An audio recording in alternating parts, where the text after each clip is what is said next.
actually doing okay today. You were saying the storms right now are to the south of us. Yeah, they've already moved out. We expected this to all be south of the Birmingham area today, and it was. We had some storms from Tuscaloosa southward, but tomorrow is going to be a different ball game altogether.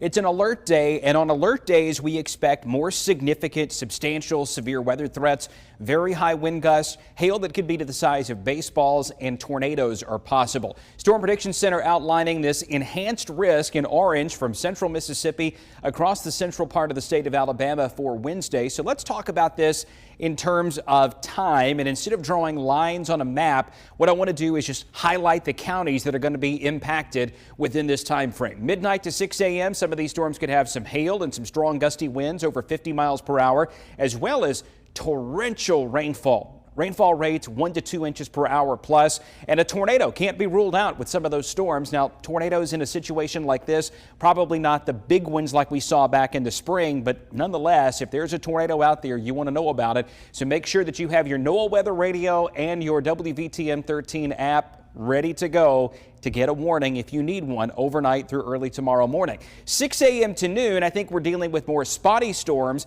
less in the way of severe weather from early morning to midday.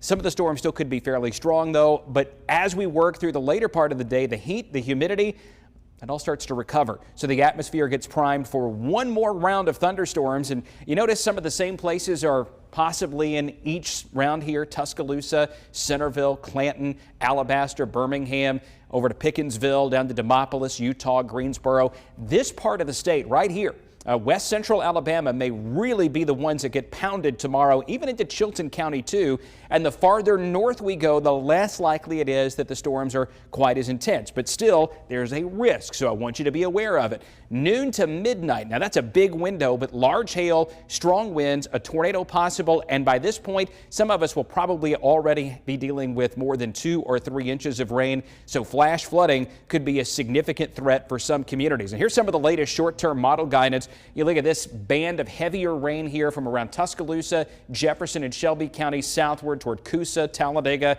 and Chilton counties, Bibb County. To the north, much less in the way of overall thunderstorm activity. It's quiet this evening, though. Thunderstorms are moving down to our south into northwestern Florida and over Georgia, but that next batch of storms is waiting in the wings out to the west. And here's what the simulated radar is going to look like going through tomorrow morning. First round of storms coming through, lots of instability for them early in the morning, scattered storms through midday, and then here comes that late afternoon blow up of heavy thunderstorms through the evening. Some of those could be severe with tornadoes, high winds, and hail. So scattered storms pretty much across the board all the way through tomorrow afternoon and tomorrow evening. And on the 7-day forecast, tomorrow an alert day, the high at 83. Thursday, a high around 85. Friday, isolated storms. Then we get into the weekend and scattered thunderstorms are still expected with locally heavy rainfall.